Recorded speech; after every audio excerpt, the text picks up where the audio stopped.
So I'm going to ask you to think about the time in your life when you were most worried. The time in your life you were most worried. Probably you have at least, I've got a couple of them that really come to mind. It's not the time I was most worried. I'll tell you that later in the message. But one of the times when I was the most worried was 1 year after this event. So I don't even like to even, it's hard to even look for a picture this week, and I don't even like to see it. But 9/11, those of you who were, you saw this unfold, horrible day. Horrible, horrible day in our history. 1 year later, on the 1 year anniversary of 9/11, I had to fly to California on 9/11. I was terrified. Worry doesn't seem like a big enough word. I was so worried.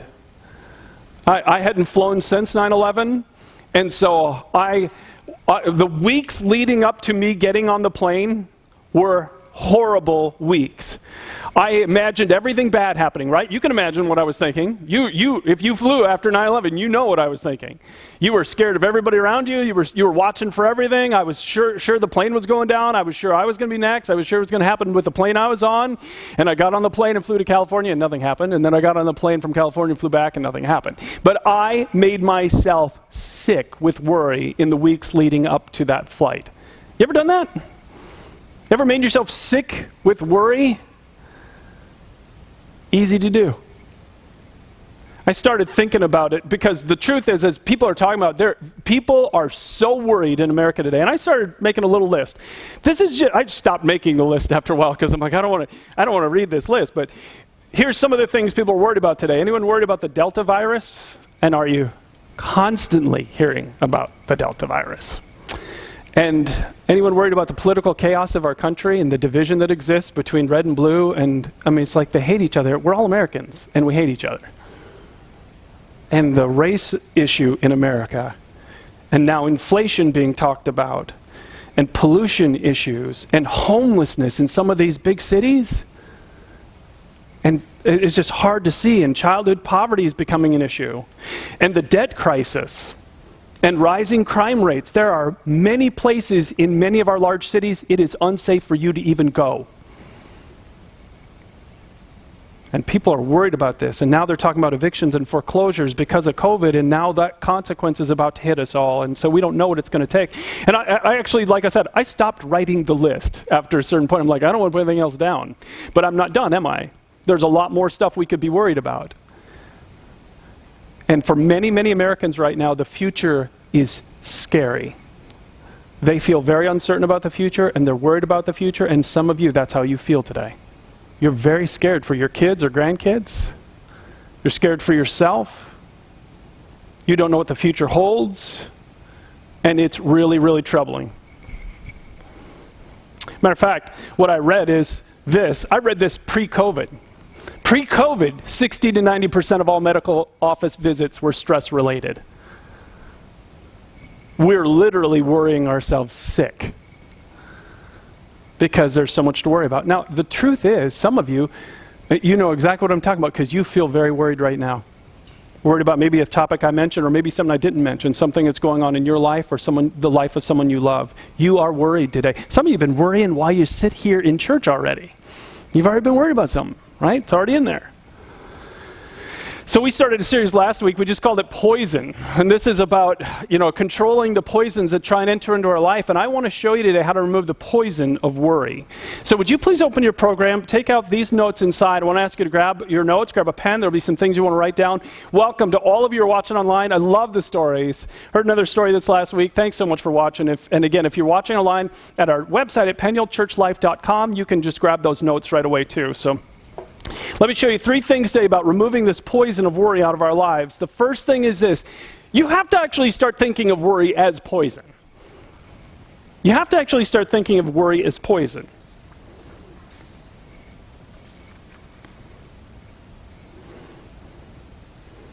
Because we tend not to. We tend to think of worry as like something we all do, right?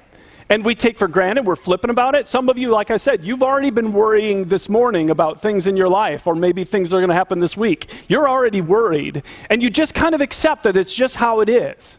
We don't think of it as the poison that it actually is, but it is poison, no doubt about it.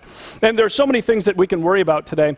There is a whole new category of worry that's out there called eco-worry or eco-anxiety. So she's being very honest as she holds her sign up. She is an eco-worrier. And there are a lot of people in our world, this is one of the big worries in our world today, is what's happening to our planet. And it can get so serious that here's a story I read of a woman named Sarah from California. She is so worried about the gas she burns in the car that she drives, and the paper towels that she throws away, and the litter on the beach, and the water pollution. She worries about it so much she literally, not figuratively, she literally makes herself sick with worry. She has neck and shoulder pain all the time. She's got fibromyalgia. She has constant chronic fatigue. So the only way she could deal with her worry is she sold her house in Santa Monica, California, and bought a secluded cabin in the middle of the woods in Northern California.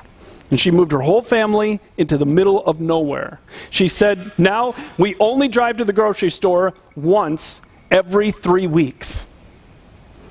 It's like, I go about once every 3 hours. So I get home and I remember what I forgot, and I go right back. So it's like once every 3 weeks. She said, we have our own source of water, we compost, we no longer heat every room on the first floor.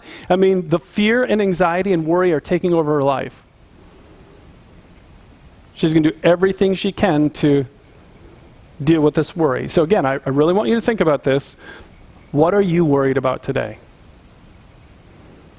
Some of you, it is not hard. It is right there. You know exactly what you're worried about. Some of you, the worry is sitting right next to you. And you worry most about them, or they aren't here today, and you're worried so much about what's going on in their life.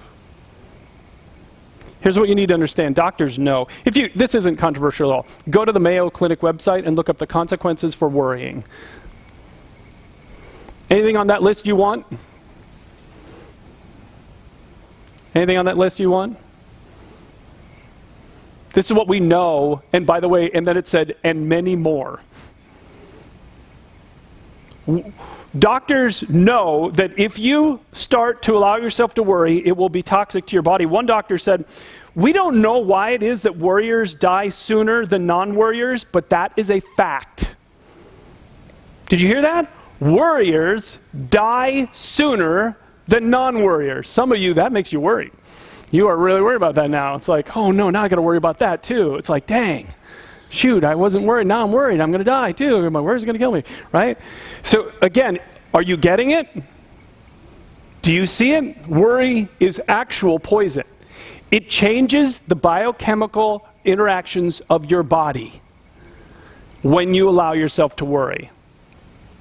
It's actual poison. Now, because our God just is crazy in love with us, he put a verse like this in the Bible. Therefore, I tell you, don't worry. Jesus said, I don't want this for you. How many of you think that Jesus' plan for your life is that you take poison? He loves you. There wasn't something poisonous inside of you. So some of you can look at a verse like that, and it's a little bit like, okay, Jesus, is that real? Can we actually live in this world without worry? I mean, you tell us not to, but how do we do that? Well, there's a couple of things that we would need to do if we're actually going to get this poison out of us after we acknowledge that it is poison. Number two on your notes is you have to actually begin with what you can control. This is where you start. You've got to identify and start with what can you actually control.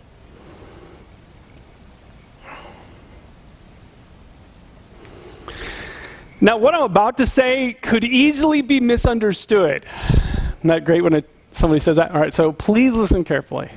But what I am saying is that sometimes what you're worried about or concerned about is appropriate. You actually should be concerned about it. So let me explain that, because I'm not trying to talk out of both sides of my mouth here. Look what the Bible says. A prudent person sees danger and takes refuge, but the simple keep going and suffer for it. What I'm saying is that sometimes your brain, your subconscious is looking at the decisions you're making every day and going, hey, this is real bad. This is real bad. Look where we're headed. And your brain knows where you're headed. Your subconscious is smart enough to go, hey, this is disaster. And the worry is internally part of you saying, we need to get off this path right now. So let me explain that. in my own life, okay? So I'm going to be real specific about me. 14 or 15 years ago, I took this course, Financial Peace University. I talk about it all the time because it changed my life. You can go online today and take this course. It just changed my life so much. So when I took the course, I was arrogant. I'm like, yeah, I know about money. I'll take this course. I actually led the first group that we ever had, and we had 4 families in the room with us, and I'm like, yeah, I got this. I'm really good at the money thing. I'm financially savvy. I sat through this course, and I knew nothing. I was doing almost everything wrong. And I had so many emotions: regret, embarrassment, but one of the emotions I had was worry, because I was in my mid-30s, and I had screwed it all up for years and years and years, and I was afraid, oh my goodness, it's too late for me. It can't be. I got to get my kids to watch this. I made my oldest son take it 4 times because I'm like, I don't want you to repeat my mistakes. It's like, I was so worried. And rightly so, because I had no budget. I was living beyond my means. I had no savings account at all. None. Not a dollar in savings. We had maxed out our credit card, and we wanted to keep spending, so we got a home equity line of credit with $20,000 on, and we were well on our way to filling that. What were we going to fill next? I don't know. We were just going to spend. And it's not like we were living in luxury driving BMWs every day. It's like, I don't know where it was going. It was just going. And on. And I thought I knew about how to handle money, and I didn't know anything. And so worry was appropriate. There's a quote many of you have heard that's attributed to John Wayne. I don't know if John Wayne actually said it. That's why I didn't say it. I'm not attributing it to him. But, life is hard, and it's harder when you're stupid. So I was stupid, incredibly stupid, acting like I knew what I was doing, and I didn't know anything until I took that course. And my worry was appropriate. Now, all of a sudden I feel worried. Now what do I do with that? What do I do with that worry? The first thing you do is you ask this question: is there anything I can do? Was there anything I could do? The list was long, and the Dave Ramsey Financial Peace University course told me what to do. Thank God. He told me exactly what to do, so I did it. I did so many things. I built an emergency fund. I stopped using all debt. I created a budget. I began to live on a budget. I lived on a cash system for a long time because emotionally it is much harder to pay cash than to give your credit card. So we spend up to, I think the statistic is 35% more. I don't know, it's a lot more when we use a credit card than when we use cash, because emotionally it's harder to give your last $20 bill away. Credit, I'll just give that. The next guy will take it too.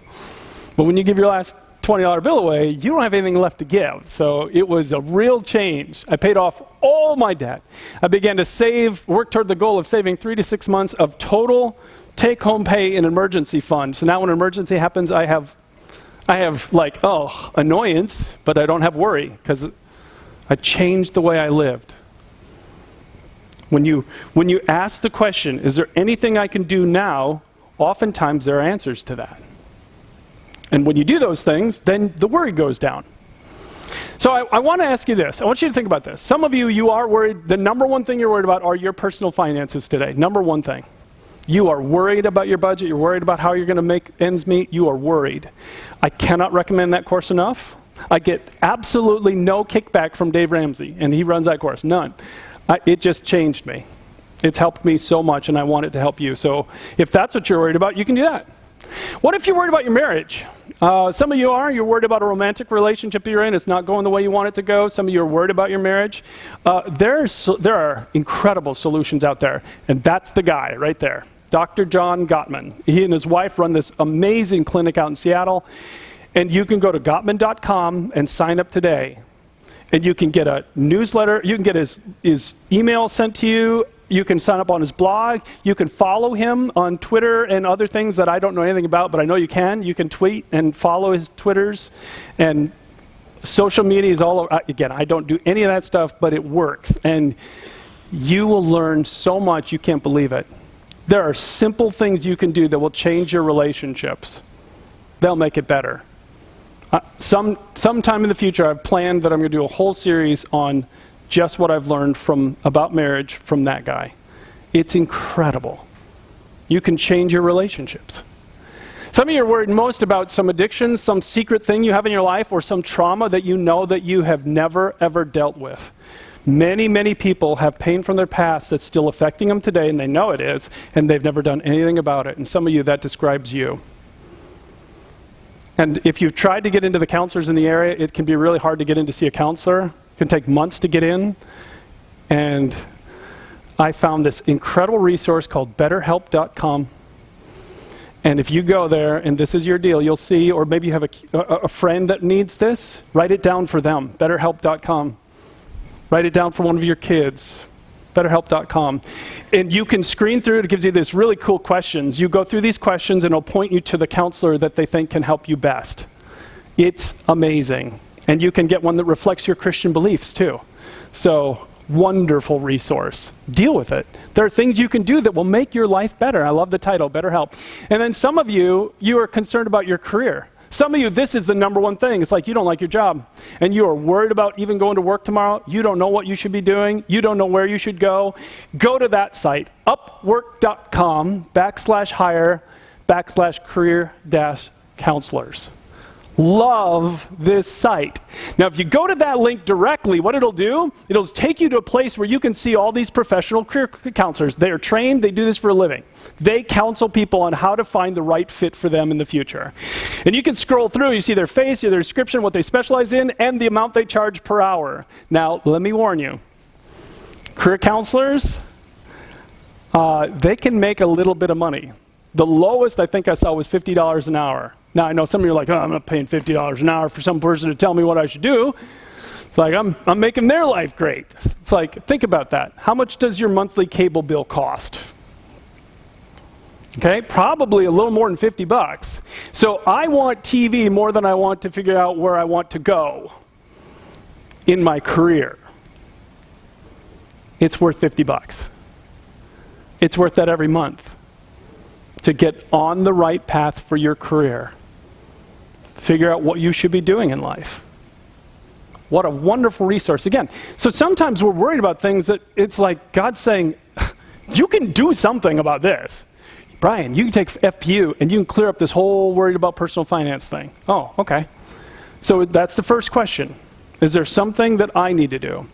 Now, you are all smart enough to think of things that you are worried about today that are beyond your ability to control, right? You can worry about things that you have absolutely no control about. So then, we need number 3. This is really the key. You learn to replace the worries that you have with faith thoughts. You replace those worries that you have with faith thoughts.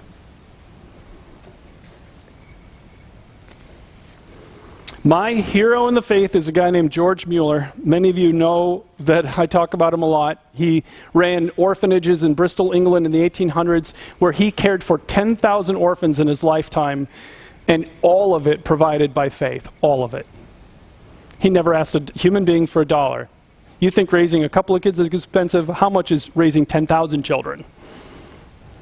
And all of it by faith. Incredible man of God. He said this: where faith begins, anxiety ends, and where anxiety begins, faith ends. In other words, it's a teeter-totter. It's a seesaw. Do the kids still play on these anymore? Boy, we played on a lot when we were young. But look at this is how it works. Either faith is strong and worry is gone, or worry is strong and your faith is gone. Some of you, this describes how you feel today. Your faith feels really, really weak today. Some of you, that's how you feel. It's like, I don't feel close to God. I don't feel very connected to God. And this is the dynamic that is destroying your connection with God. It's worry. It's what George Mueller said. Either when faith begins, worry ends. When worry begins, faith ends. God doesn't want this for you. Because when this is up, when worry is up in your life, you get poison. Right? You poison yourself. But when faith is up, you get peace. How many of you would like to feel peaceful in the middle of a chaotic world like this? It's peace or poison, your choice. So how do you choose peace? 3 things. First, you got to name your worries. Name your worries. What are you worried about today? Don't let it just sit in the back of your mind. Put it on paper. I did this. I sat down like I always do. Whenever I'm teaching on a subject, I really try and think through how it's impacting my life. I made a list of the things I'm worried about, and I was surprised how big my list grew. I just kept adding more and more things I'm worried about. And I'm like, look at all this that's going on in my head. We worry, and we're not even aware of it. So we're drinking poison, and we're not even conscious of the fact that we're poisoning ourselves. So you have to think about what are the things you're worried about. Second, then you make your mind, you make yourself think about God's character and what he promised you. And I'll show you how to do this. You make yourself think about God's character and what he's promised you.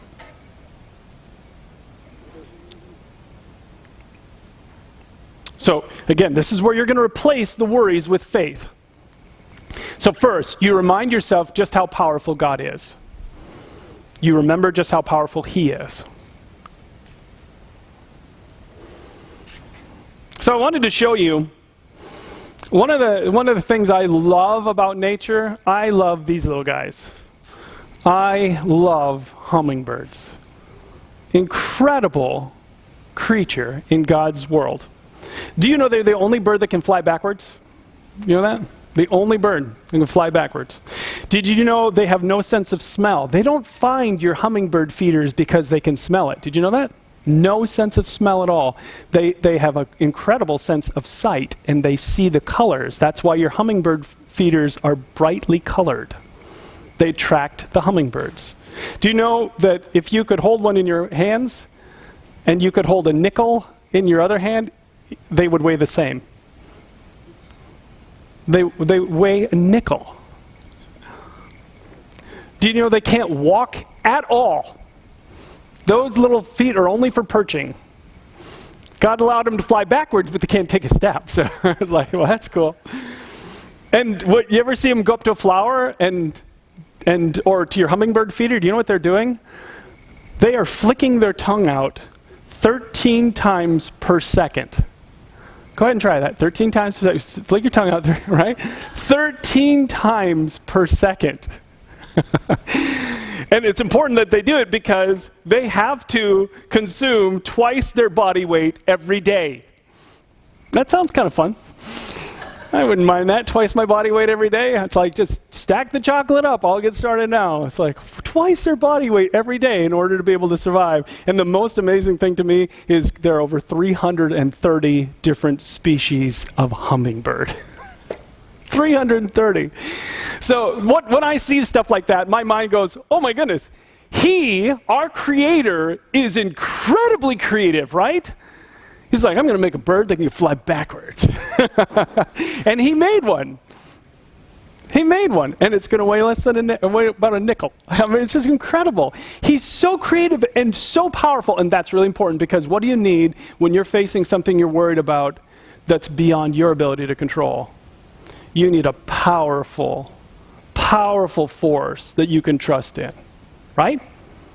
If you had a hospital issue, if you had an emergency medical issue this year, and let's say that your insurance only covered like 80% of it, and by the time it was all done, you owed $1 million in medical debt, right? People do that. People have $1 million in medical debt easy, right?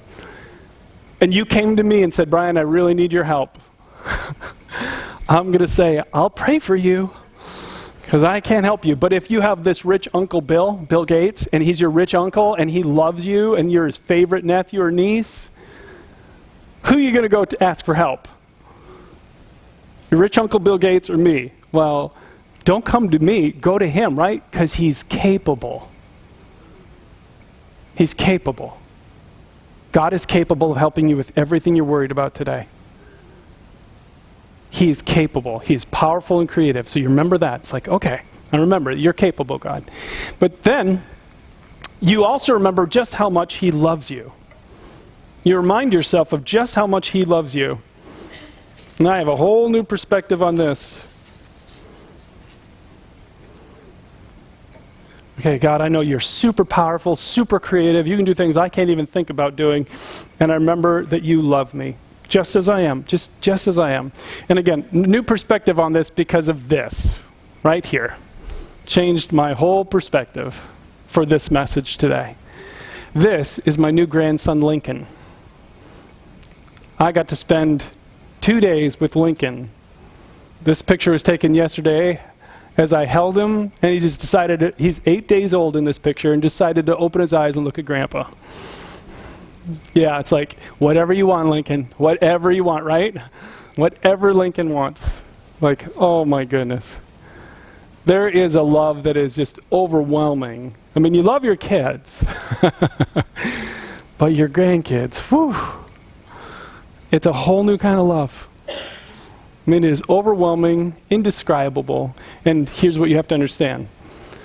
The love that I feel towards Lincoln is nothing. It is nothing compared to the love that God feels towards me and towards you. One of the frustrating things that I know as I read my Bible and read the book of Ephesians, I will never, ever come close to telling you how much God loves you. I will never come close to it. There are no words in our language that I can use that will help you understand how greatly loved by God you are. How his every thought towards you is of love. How much he loves just spending a moment with you. You would think I would get in the car and drive right back up 2.5 hours, spend 15 minutes more with Lincoln? Yeah, that's how our God feels about every minute he gets with you. This crazy, powerful God who makes 330 kinds of hummingbirds, who's so powerful and so imaginative, absolutely can't stop thinking about you. Matter of fact, before, like this verse, before he even made the world, he was thinking about you, and he loved you. Okay? So you remember his character. He is incredibly powerful, incredibly loving, and he promises to help me. He promises to help me.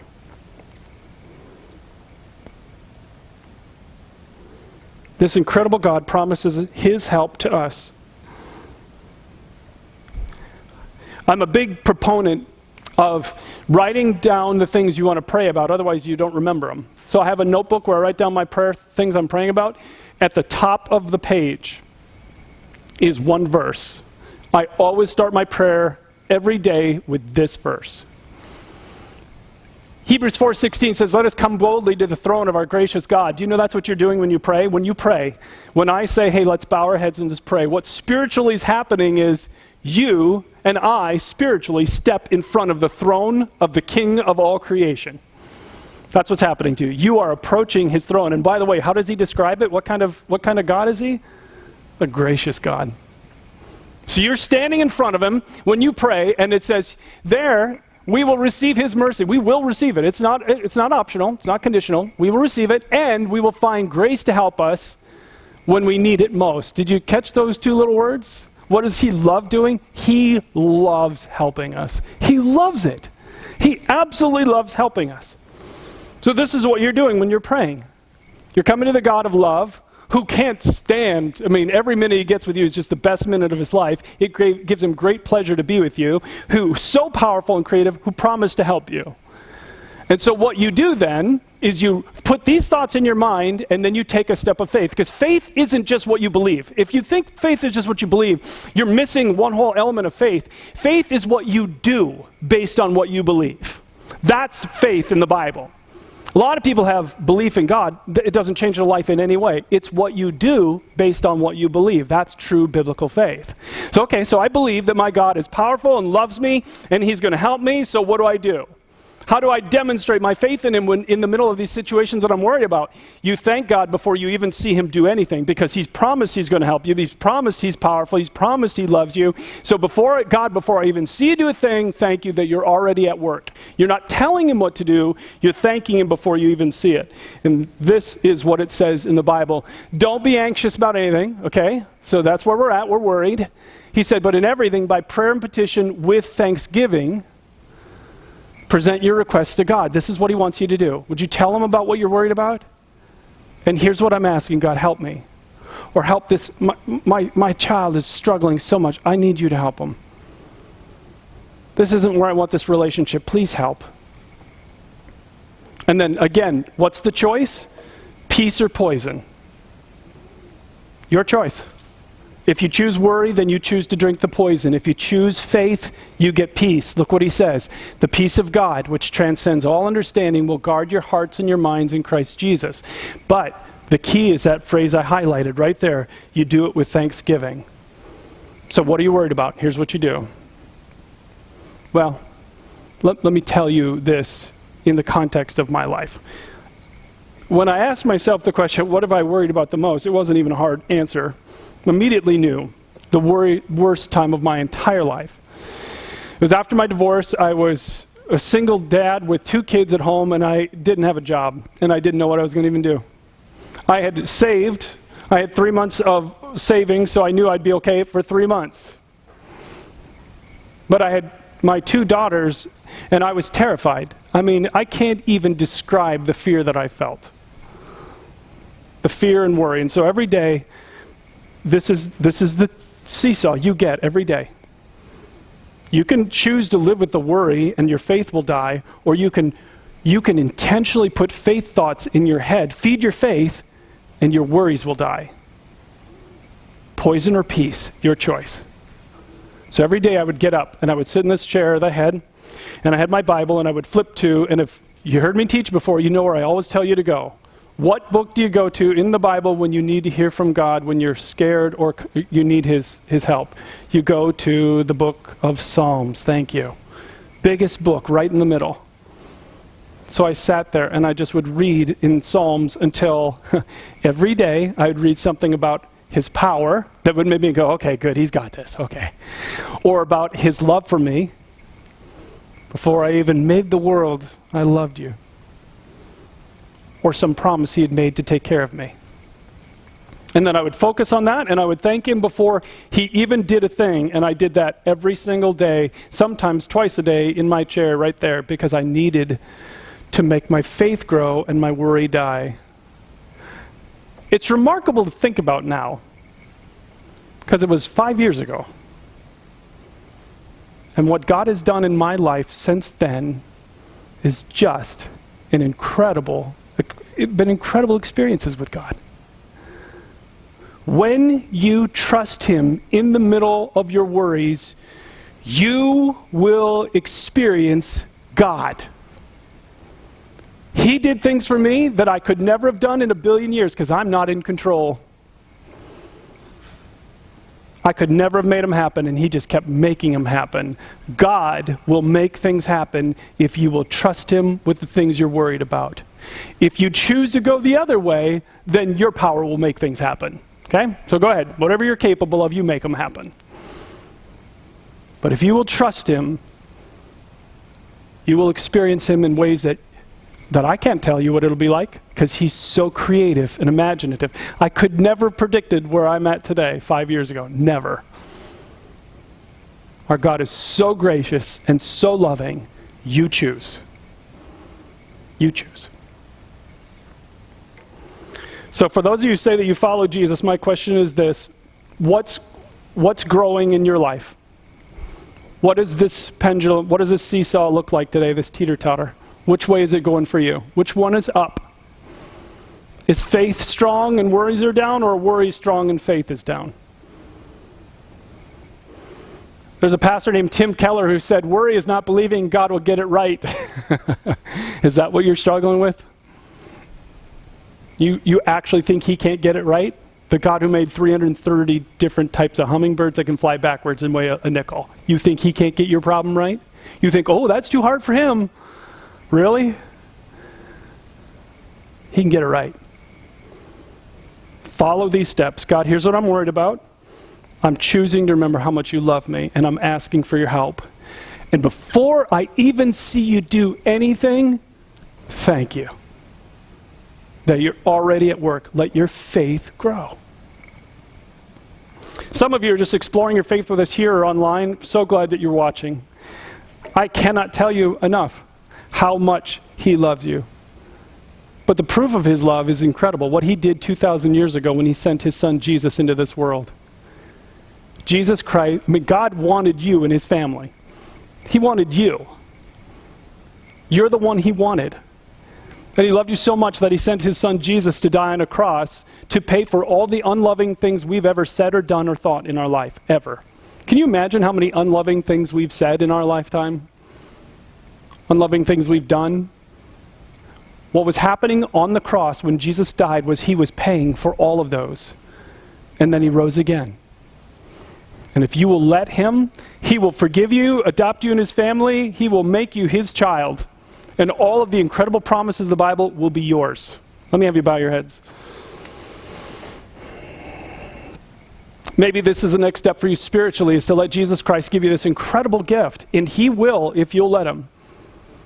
Just say something like this in your heart, Tim. Say, Jesus, I want to be in your family. I want this. I have been unloving in my life, and I can't deny it. I own it. But I've heard you paid for that debt on the cross.